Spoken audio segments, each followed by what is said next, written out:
Зохиолч ил дайрыма бурхан байдаг өгүүлэлэг. Наран туяа залуухан сайхан бүсгүй. Саяхан л гал алуун хайр дурлалынхаа эзэнтэй тоонот герт гэр бишэлтэй үнтэй хаавст толгой холбосон аж. Нөхөр жаргал сайхан нь бүсгүйгээс нэлээд хэд ах бөгөөд хувийн бизнес эрхэлдэг зам муутай захирал хүн. Хэдий ч гэлээ халамжтай гэж жигтэйхэн. Тэрээр өнчин өрөөснөөс өдий хүртэлх амьдралаа босгох гэж ууж идэх, жаргах цэнгэх тэр бүхэл хүүхэн шуухнаас хол явсаар өдий хүрч бурхны өглөг чамтайгаа учирсандаа гэж ярих дуртай. Түүний тулсан хэцүү бэрх амьдралын тухай сонсох бүрд бүсгүйд түүнийг өрөвдөн хайрлах нь улам л нэмэгддэг билээ. Наран туяа хэдэн сарын дараа анхны үрийнхээ зулайг үнэрлэх гэж буй. Зуны нар дөнгөж мандангуутаал халуу дүүгүүлэнтөөс нэг өглөө бүсгүй агаар талхаж яваад нэг жижигхэн гөлөг байшингийнхаа нараар гүйж орохыг харлаа. Тэрээр араас нь тойрчиж тул байшингийн ар хэсгээр шахаж тарьсан нэлээд шигүү улаасны тийш гүйгээд орчихов. Наран туяа зай завсар гарган улааснуудын дундуур гарч гөлгийг хайтал олдсонгүй тул буцан гарахаар алхахдаа бүдэрч унахаа шахлаа. Амжиж хан тулахдаа тэр дотгошоогоо онгойдог намхан хаалга байгааг олж мэдэв. Угийн сониуч зантай хүн тул хаалгаар дотгош ортол дотроо уужуухан болоод явчихв. Бүдэг бадаг гэрэлтэй хонглоор бүсгүй гайхаж харан ажуухан алхаж байтал эмэгтэй хүний аяархан ёолохтуу хаа нэгтээс дуулдахажээ.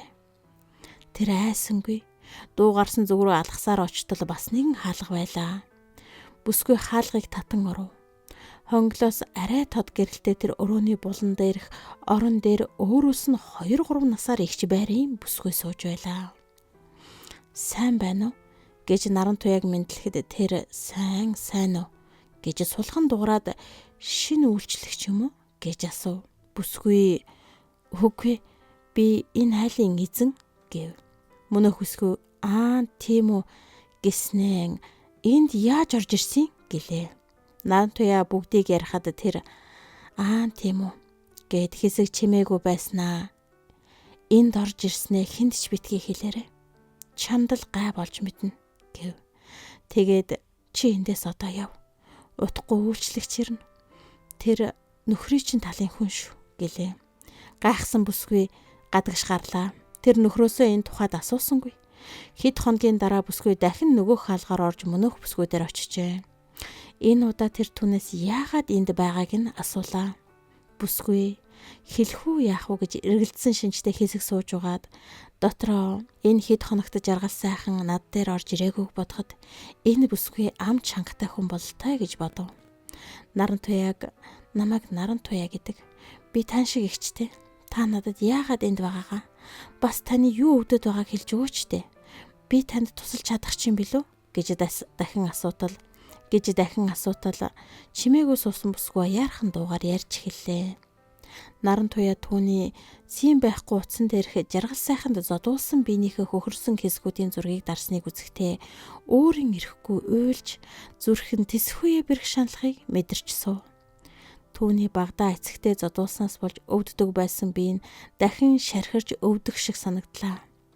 Нэг л өдөр ээж нь төвчээрээ алдаж цагдаад хандснаар ээжийнх нь эгчийнх нь өөрийнх нь амьдралд ядуу тарчигч гэлээ тайван амгалан болсон билээ. Тэр үеэс охин хүн ер нь бие хамгаалах чадaltaй болох ёстой гэж боддог болсон аж. Азар тэдний төрлийн ахын сургуулийнх нь биеийн тамирын багш байсан бөгөөд самбужуудаагаар барилддаг байлаа. Наран туяа бүхэн сексэнд явж эхэлжээ. Наран туяа 2-3 жилийн дараа төргөө жижигхэн шар охин байснаа бие нь нилээд өссөн аж. Тэднийх удалгүй хот шилжиж ээж нь дахин хүнтэй суусан билээ. Ёстой бурхны өрөөлөөр ээж нь их сайхан хантай. 2 охин үнэхээр сайн автай болсон ажээ. Удалгүй тэдний хөөтэй болж наран туяа бие хамгаалах урлагаар хичээлж эхлэв. Нэгэн тэмцээний үеэр тэр жаргал сайхантай танилцсан. Учир нь залуу тэр тэмцээний ивент итгэгч байсан. Энэ үеэс л залуу наран туяагийн араас дагаж гүйх болсон билээ. Тэрээр би багадаа өнчин өрөөсөн өсөж хүнд их дээрлэхүүлж явлаа. Тиймээс өөрөө сураагүй ч энэ урлагийг их дэмждэг. Олон хүүхдүүд хичээллэж, дээрлэхүү новшнуудаас өөрийгөө болоод хайртай хүмүүсээ хамгаалах чадвартай болбол хичнээн сайхан бэ гэж ярина.